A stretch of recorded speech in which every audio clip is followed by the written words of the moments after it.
Quem nunca teve vontade de entrar no banheiro e ficar lá enquanto está ocorrendo alguma coisa muito tumultuada do lado de fora, como o almoço? Nem todo mundo recarrega as energias do mesmo jeito. Tem gente que depois de uma semana cheia de reunião, de trabalho, de contato social, muita interação, ainda assim prefere sair para uma festinha para poder descansar, relaxar. Isso não funciona comigo. Durante muito tempo, eu até me culpei em relação a isso, porque eu achava que eu tinha que me comportar socialmente como as outras pessoas, que amavam estar juntas o tempo todo, comemorando, conversando. Só que eu não funciono assim. Depois de muita interação social, uma semana cheia, o que eu preciso é de um tempo sozinha, silêncio, minhas leituras, meus livros, minhas coisas. É assim que eu descanso. E foi reconhecendo isso que eu consegui fazer um equilíbrio entre o que eu preciso fazer na minha vida social e como eu consigo recuperar as energias. Se você também é assim, não se culpe.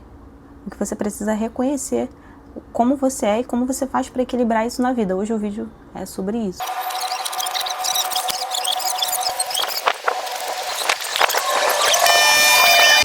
Papai pode ver o neném? Viu o neném? É de quem esse neném? Da Lulu? Deixa eu ver.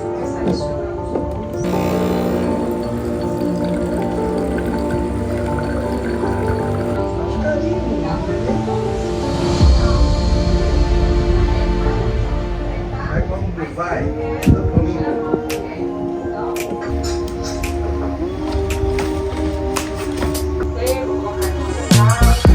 Bem quente. Aí agora eu vou adicionar aqui. Agora nós vamos colocar os ovos.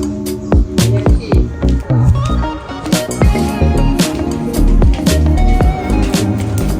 Eu já me cobrei tanto por ser assim. Eu achava que eu tinha que ser normal, que eu tinha que sair para curtir e estar feliz com isso. E eu acabava fazendo o quê? Eu acabava aceitando muitos convites, mesmo que eu não quisesse fazer isso, mesmo que eu não quisesse estar naquele local. Mas eu pensava, o normal é esse, o normal é estar feliz em estar aqui. Por que que eu me sinto incomodada? Querer estar em casa para mim era estranho, era esquisito. Foi aí que eu descobri que eu não preciso lutar contra a minha natureza. Que eu tenho como encontrar o melhor disso e equilibrar para não fugir do que eu preciso fazer na vida. Inclusive, eu acredito que existe até uma certa sensibilidade em pessoas assim, que elas realmente se sentem incomodadas com o fato de estar sendo exposta de forma tão grande, com tanta exposição. Não é questão de gostar ou não gostar, é questão de realmente se sentir cansado, exausto com isso, sabe?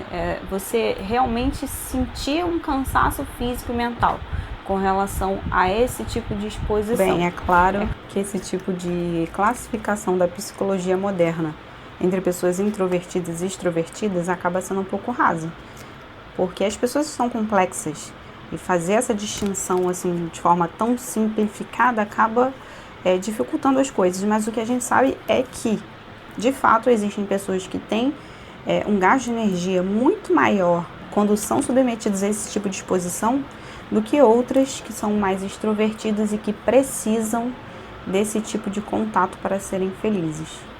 Olha só, cada um faz o que quiser, mas eu vou contar como eu faço para me renovar, conseguir recuperar as energias depois de uma semana cheia, e talvez isso sirva de inspiração para você, se você for assim como eu. O que eu faço é não me distanciar do que eu preciso fazer.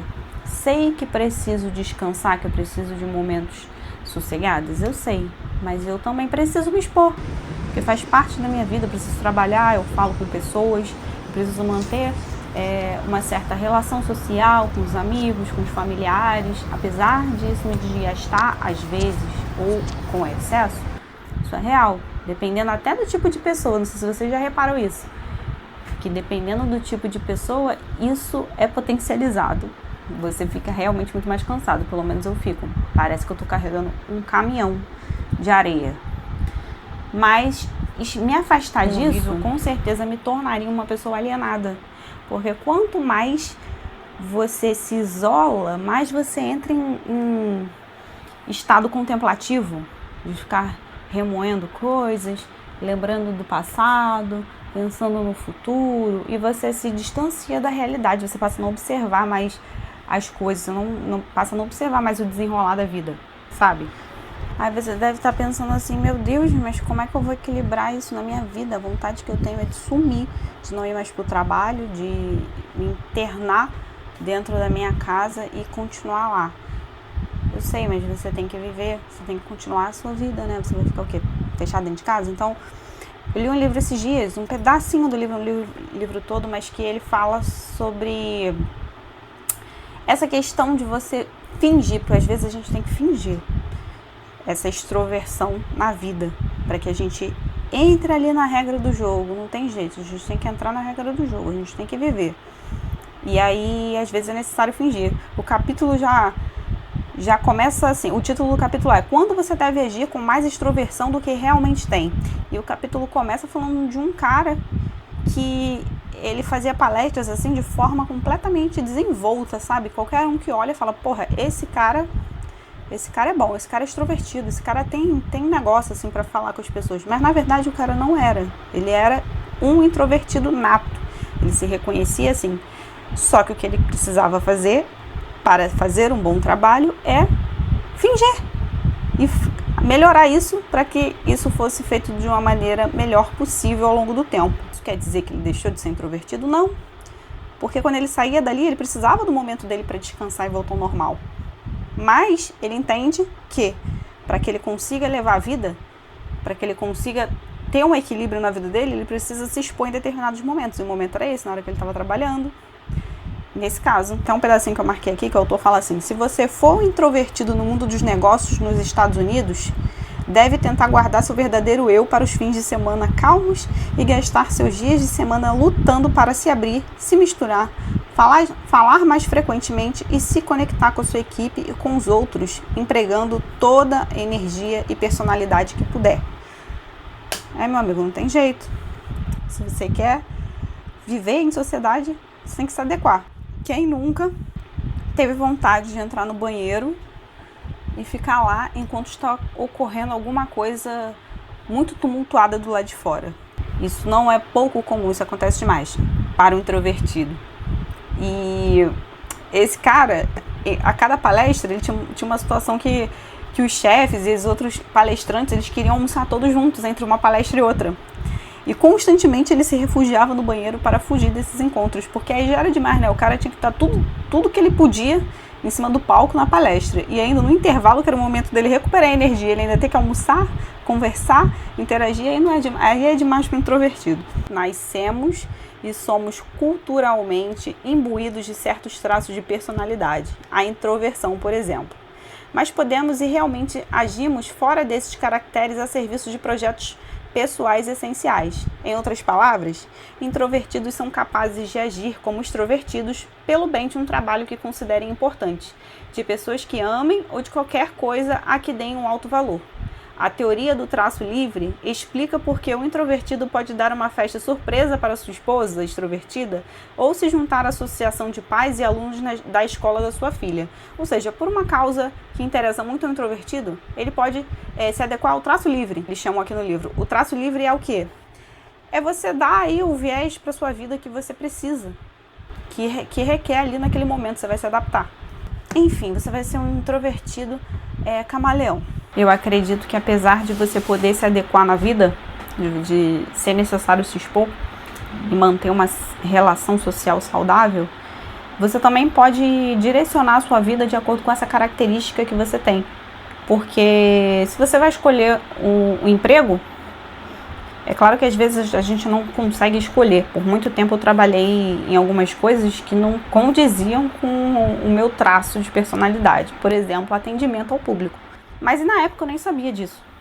Mas eu sei hoje porque eu chegava em casa tão exausta e às vezes eu nem jantava. Eu chegava em casa tão cansada que a única coisa que eu fazia era comer, tomar banho e eu dormia no sofá.